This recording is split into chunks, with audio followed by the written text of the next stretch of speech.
আজকে আপনার সামনে আমি এসেছি দিনের দাওয়াত পৌঁছাতে, আপনারা শুনতে এসেছেন।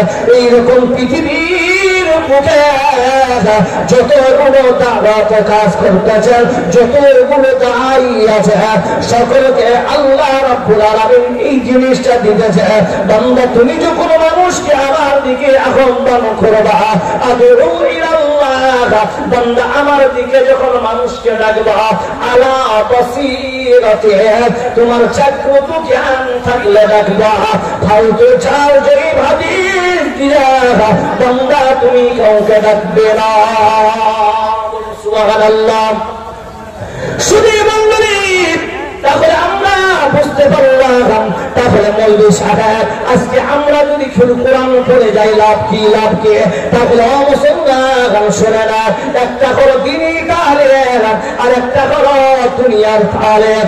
আপনার ছেলে যদি অনলি বাংলা ইংরেজি পড়ে আর বিএ পাশে এমএ পাশে এমএসসি বিএড সব কমপ্লিট করে না, তাহলে একজন শিক্ষা বড় একটা শিক্ষা কনফারেন্সে আমিও ছিলাম, ওই জায়গায় একজন সৈয়দ আলেম মুম্বাই থেকে এসে লেখা লেকচারে বলেছিলেন, দুনিয়ার লেখাপড়া যারা এটাই করবে, দুনিয়া শিক্ষা মানুষকে আশা রাস্তা দেখায়, আশা মানে আশা, আশা আশা রাস্তা দেখায়, আর দ্বীনি শিক্ষা আল্লাহর ভয় দেখায়। বলুন নারাই থাকবে। আপনার ছেলে মাধ্যমিক দিল, মাধ্যমিকে যখন আপনার ছেলে পরীক্ষার্থী হবে, দেখবেন ক্যান্ডিডেট যখন মাধ্যমিকের হবে, আপনার বাড়ির সদস্য, আপনার ওই ছেলের মামা মামি নানা নানি, তাকে কেউ ঘড়ি কিনে দেয়, কেউ কাপড় কিনে দেয়, কেউ পিসপড় কিনে দেয়, কেউ দামি দামি কলম কিনে দেয় কি দেয় না, গাড়ি নিয়ে তাকে পরীক্ষার হলে রাখা। কারণ রে বাবা, ছেলের বাপ মনে করেছে, ছেলের নানা নানি সবাই মনে করেছে এবার আমার নাতিটা পরীক্ষার সিঁড়িতে পা দিতেছে।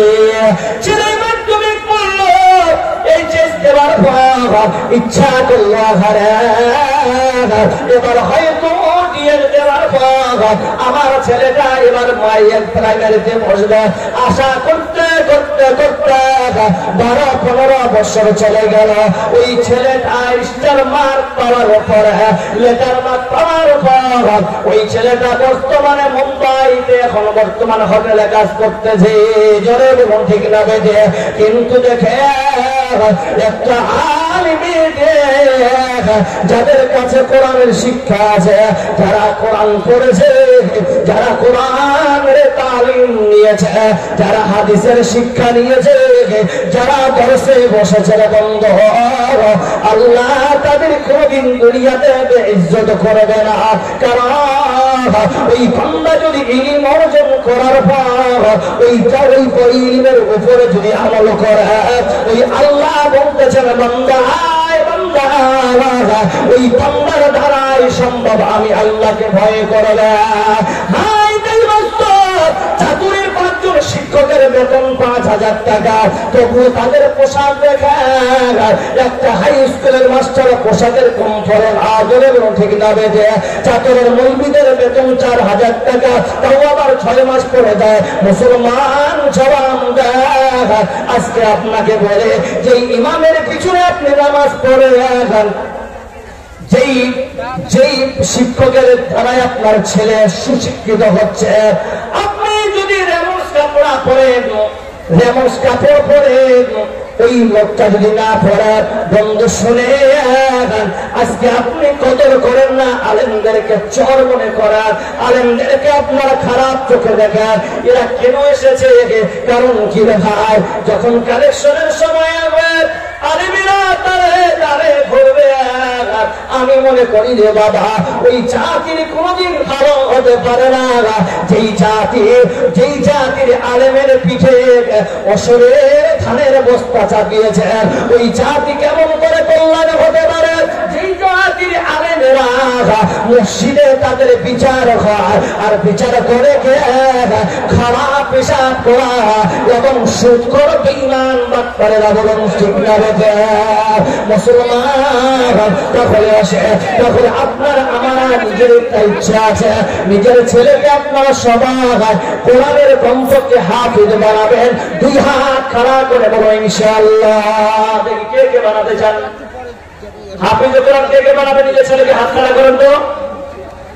ওরে আল্লাহ, চারজন, বাকি সব মাস্টার। তাহলে শুনেন, যদি আপনার ছেলে আলেম হয় আর আপনার ছেলে যদি মাস্টার হয়, ডাক্তার হয়েছে, বাপ পায়ের উপরে পা দিয়ে বলছে আমার ছেলে ডাক্তার, কিন্তু ডাক্তার কমপ্লিট করার পর ওই ছেলেটার কাছে বাবা যখন যায় বলছেন বেটারে আমার হাত পা চলে না, বলছেন চিন্তা করিয়েন না ও বাবা, আমার পাশে আর আপনার থাকা লাগবে না, আপনার জন্য আমি বৃদ্ধাশ্রম জায়গা করে দিয়েছি। বলুন ঠিক না বেঠি মুসলমান?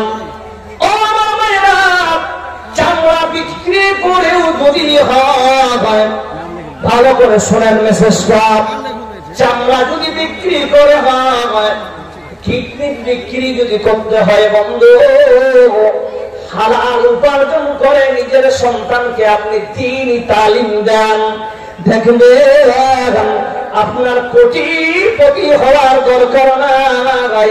ওই কোটিপতির থেকে মূল্যবান সম্পদ আপনার সন্তান আপনাকে ফলাফল দিয়ে দেবে।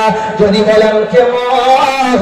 বান্দা যখন মরবে, আজকে যারা মাস্টার আছে ওরা 10টার সময় যায়, বাড়িতে পৌঁছাতে 8টা বেজে যায়। ওই কাজের সময় নাই, নিজের বাবা মা মৃত্যুর জন্য দোয়া করব। কিন্তু একজন আলিমী দ্বীন যদি দুনিয়ায় করে যান বন্ধ, একটা সময় হলেও তার মুখ থেকে বের হবে রব্বির হামহুমা কামা রাব্বায়ানি সগীরা।